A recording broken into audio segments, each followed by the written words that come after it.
네, 안녕하세요. 주식은 역시 기리기리세 기리십니다. 안녕하세요, 여러분들. 자, 오늘의 경제 소식 빠르게 보도록 하겠습니다. 같이 공부하시죠. 렛츠 기리. 일단 첫 번째 공모주 소식만 조금 빠르게 보고 넘어가도록 할게요. 어제 우리가 공부했죠. 파두에 대해서 확인을 했었고 데이터는 조금 아쉽지만 그래도 대여급이니까 청약을 해보자 라는 게 결론이었는데, 그런데 오늘 상장한 파로사이 바이오 왼쪽에 보이는 요 친구를 보니까 야, 이거 까딱하다가는 파도 좀 크게 물릴 수도 있겠다라는 생각이 조금 드는 건 사실이었습니다. 그래서 파도 오늘 만약에 청약을 했더라도 내일 또 취소할 수 있으니까 한 번 더 긍정적인 부분과 부정적인 부분을 짚고 넘어가도록 할게요. 그렇다면 긍정적인 부분이 뭐가 있을까? 일단 반도체 분위기가 살아 있습니다. 오늘 증시 흐름을 보셨는지 모르겠지만 2차 전지가 생각보다 훨씬 더 많이 하락하는 모습을 나타냈고, 그 와중에 반도체로 수급이 쏠리며 하이닉스가 무려 8% 넘게 급등하는 등 생각보다 더 강하게 2차 전지에서 반도체로 돈이 넘어가는 걸 확인할 수 있었죠. 그 부분을 파두가 또 기대를 해볼 수 있고요. 그리고 아직까지 공모시장이 완전 박살난 건 아닙니다. 파로스아이바이오는 조금은 실망스러웠지만, 그런데 스펙 같은 경우에는 여전히 100% 넘게 급등하는 등 공모주 불씨가 남아있는 걸 확인할 수 있고, 마지막으로 혹시나 파도 내가 한 두세 개를 받았는데 야, 이거 수익이 좀 아쉽다 이런 얘기가 나올 수 있지 않겠습니까? 그런데 그때는 오히려 조금 시간을 두고 매수를 고민해볼 그런 좋은 주식이라는 거, 이러한 부분이 긍정적이라고 볼 수 있겠죠. 그런데 부정적인 부분 당연히 있습니다. 공모주는 단기 수익을 노리는 상품이죠. 그런데 오늘 상장 공모주가 끔찍한 데이터를 보여줬기 때문에 파도가 한 주당 3.1만원인데, 만약에 경쟁자가 그렇게 많지 않아서 두 주에서 세 주 정도를 받게 된다면은 총 손실이 만원 내외가 될 수 있다는 거, 이 부분은 참고하시면 좋을 것 같습니다. 물론 최근 들어 우리가 공모주로 몇만원에서 몇십만원 벌지 않았겠습니까? 그거 생각하면은 뭐 이 정도는 괜찮아 라고도 할 수 있겠지만, 하지만 개인차가 있기 때문에 이 부분이 크게 다가올 수도 있겠죠. 그리고 그 와중에 지금 분위기가 조금 좋지 않아서, 그리고 너무나 대여급이다 보니까 성공한다고 하더라도 총 목표 수익은 2만원에서 3만원, 한 주당 만원 정도가 되지 않을까라는 생각을 해볼 수 있기에 그거 하나는 확실한 것 같습니다. 이때까지의 공모주와는 다르게 이번 파도 같은 경우에는 조금의 리스크는 더 있다, 이 정도는 참고하시면 좋을 것 같네요. 어쨌든 여러분들 이러한 긍정적인 그리고 부정적인 부분 체크해보시고 청약을 할지 말지 정하시면 될 것 같습니다. 그리고 참고로 저 기릿은 어제 말씀드렸던 거와 마찬가지로 청약을 진행하고, 하지만 이거는 저의 개인적인 성향과도 좀 이어져 있습니다. 저 기릿은 하나하나 공모주, 이 공모주에서 2만원 벌었고 이 공모주에서 3만원 벌었고, 그게 중요한 게 아니라 한 달 동안 얼마를 벌었구나 이거를 보기 때문에, 최근 들어 공모주 시장이 좋아서 만약에 손실이 나오더라도 크게 상관하지 않는 그러한 성향을 가지고 있다는 거 참고하시면 될 것 같습니다. 그리고 파로스아이 바이오 흐름이 좋지 않죠. 이거를 절대 시장에서 매도하면 안 된다는 거 알고 계실 거라고 생각합니다. 6개월짜리 환매 청구권이 있기 때문에 오늘 사용해도 되고 6개월 안에도 사용해도 된다는 거 잊지 마시고, 그러니까 여러 전략을 사용해 볼 수 있겠죠. 그냥 지금 바로 환매 청구권을 사용해서 마이너스 10% 그러면은 1,300원인가요? 그 정도 손실을 보고 마무리할 수가 있고, 혹은 또 며칠 사이에 오를 수도 있으니까 며칠 더 지켜보고 그래도 안 오르면은 그때 환매 청구를 하는 그런 방법도 사용할 수 있을 것 같습니다. 그리고 사용 방법은 조금은 아쉽게도 증권사 어플에서는 불가능하고요. 그 대신에 컴퓨터가 편하다면은 사이트에 들어가서 홈페이지에 들어가서 뱅킹 청약 대출, 청약, 그리고 공모주 환매 청구권 행사, 여기에 들어가면 바로 신청을 할 수 있고, 혹시나 이렇게 사이트에 들어가는 게 조금 불편하시다면 전화번호도 있으니까 오른쪽에 1544-5000 여기에 전화하셔서 상담원 연결 후 파로사이바이오 환매 청구권을 사용하겠다 이렇게 말씀하시면 바로 쉽게 진행이 된다는 거 참고하시면 될 것 같습니다. 어쨌든 뜨거웠던 공모주 시장 덕분에 진짜 묻지만 투자 꽤나 많이 했는데, 그런데 이제는 꼼꼼하게 따질 시간이 다가오고 있습니다. 다음입니다. 이제 경제 소식 보도록 할게요. 첫 번째 FOMC 결과 보도록 하겠습니다. 자, 일단은 작년 3월 이후 11번째 인상을 진행을 했으며, 미국의 금리는 결국 5.25에서 5.55까지 이렇게 올라가는 걸 확인할 수 있습니다. 하지만 이거는 뭐 사실상 정해진 바였고, 중요한 건 파월 아저씨의 입이었겠죠. 그렇다면 아저씨가 뭐라고 했나? 인플레 진전 상황에 주목하겠다며 경제 흐름을 보고 추가 금리 인상 여부를 정하겠다 이렇게 언급을 했습니다. 그러니까 비둘기와 매파 그 사이 어느 정도 지점이라고 볼 수 있겠죠. 그래서 시장에서는 40% 확률로 올린다, 그리고 60% 확률로 여기서 멈춘다, 이러한 베팅이 나오고 있고, 이런 흐름이 나타나는 걸 봤을 때 증시는 추가적으로 좋을 가능성이 당연히 있을 것 같습니다. 그리고 이 와중에 2차전지가 조정을 받으면서 오늘 네카오가 조금 좋은 흐름을 나타냈습니다. 아직까지 거래량이 조금 부족한 느낌이 들긴 하지만 그런데 이제 금리 인상이 끝나지 않았겠습니까? 그렇다면은 빅테크를 조금 봐야겠죠. 과연 네카오가 단기적 반등이라도 해줄 수 있을지 한번 째려보시면 좋을 것 같습니다. 다음입니다. 미국 소비자 신뢰 지수는 좋아요. 지속적으로 금리가 올라가는 이 와중에도 7월 소비자 신뢰 지수는 21년 7월 이후 최고치를 기록을 했다고 합니다. 그만큼 미국 경제 낙관이 크다는 걸 볼 수 있는데요. 이 와중에 경기 침체 가능성에 대해서는 70% 정도로 나중에는 분명 올 거야 라고 생각하는 사람들이 많았지만 그런데 일단 지금 단기적으로는 긍정적이고 낙관적인 뷰를 가지고 있다고 합니다. 그렇기 때문에 일단 증시 방향은 위쪽인 거 여전히 저는 그렇게 생각하고 있습니다. 그렇기 때문에 지속적으로 어디에 우리가 투자할지만 고민하시면 될 것 같고 다만 모든 리스크는 모두가 긍정적일 때 나타나겠죠. 앞으로 어느 쪽으로 돈이 갈지 모르겠지만 아마도 또 높은 확률로 삼성전자 쪽으로 돈이 가는 흐름이 나타날 거라고 생각하는데 그 상황이 오고 난 다음 그때부터는 조금 조심할 필요가 있다라고 저는 생각하고 있습니다. 다음입니다. 에코프로의 변수가 있다.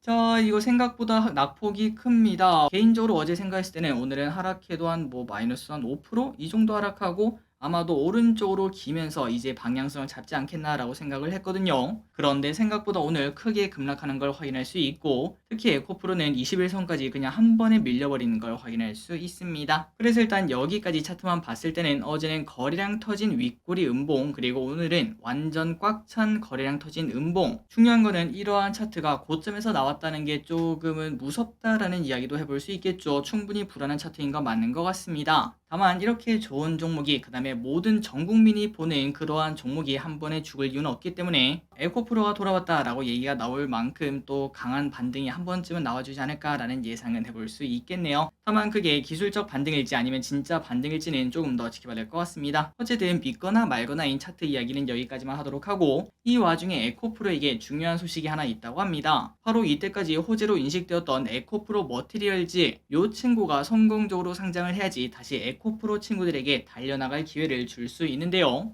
그런데 최근 들어 공모주가 빠르게 식는 모습을 나타내면서 이거 왜 언제 오냐라는 이야기가 나오고 있고 그리고 중요한 거는 에코프로 머티리얼즈는 이미 4월 27일 좀 시간이 지났습니다. 그때 예비심사 신청서를 냈지만 아직까지도 지연이 되고 있다고 합니다. 그래서 지금 시장에서는 아마도 이동채 회장의 구속 때문에 차질이 생기는 거 아니냐라는 얘기가 나온다고 하는데 그렇다면 여기서 중요한 게 뭘까요? 맞습니다. 만약에 상장이 미뤄지게 된다면 에코프로 머티리얼즈가 3조급의 대우로 평가받지 않았겠습니까? 그만큼 많은 자금을 땡길 수 있었는데 하지만 이 자금 조달 부분에 구멍이 생기는 것과 마찬가지고 결국은 그 자금을 바탕으로 설비 투자 계획을 전부 다 짜놨을 텐데 여기에도 전면 수정이 들어가거나 아니면 다른 방법을 찾아야 되는 그러한 꼬임 자체가 생길 수 있다는 거겠죠.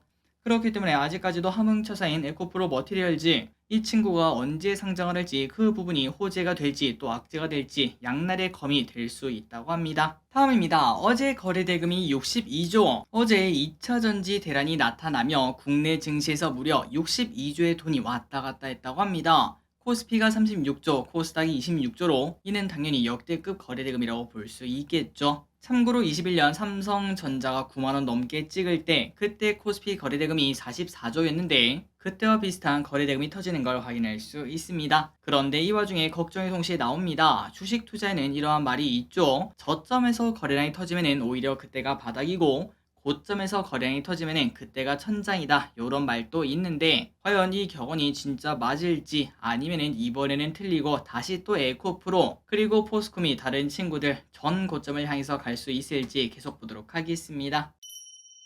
다음입니다. 코카콜라 실적이 좋다. 코카콜라의 실적 발표가 있었습니다. 예상치를 웃도는 2분기 실적을 보여줬고 전년비 순이익이 34%가 늘었다고 합니다. 그리고 매출 또한 작년 대비 6%가 증가하는 모습을 보여줘 지속적으로 성장하는 코카콜라를 보여줬다고 하네요. 진짜 한 회사가 이렇게 성장해도 쉽지 않을 텐데 대단한 기업인 걸 확인할 수 있습니다. 다음입니다. 한화 장갑차 공급 따냈다. 호주에서 한화가 2조 원 규모의 공급을 따냈다는 소식이 나왔습니다. 독일 방산업체 라인메탈과 경쟁했지만 성공적으로 수주를 했다고 하네요. 그래서 앞으로 레드백 129대를 제작해서 수출을 한다고 하며 우리나라 방산의 힘을 보여줬다고 합니다. 그리고 참고로 좀 긍정적인 소식도 있습니다. 라인 메탈이 입찰가를 더 낮게 써냈대요. 그러니까 당연히 가격에서 밀릴 수밖에 없는데, 그런데 성능에서 레드백이 더 좋은 모습을 나타내 오히려 더 비싼 레드백이 이렇게 선택이 되었다고 합니다. 그래서 오늘 하나 에어로스페이스 장 초반에 주가가 매우 급등하는가 싶더니 하지만 쭉 미끄러지고, 야 이것도 마찬가지죠. 뉴스에 팔아라 흐름이 나오면서 거터음이 나오는 걸 확인할 수 있습니다. 앞으로 어떤 흐름이 나올지 한번 보도록 할게요. 다음입니다. 알바 평균 시급. 자, 알바몬에서 알바들의 평균 시급을 빅데이터로 확인을 해봤더니 평균 시급은 1929원이라고 합니다. 그렇다면 모두가 하고 싶은 알바겠죠. 가장 돈 많이 주는 알바가 뭔가 봤더니 그 알바는 야 이거 저는 못하는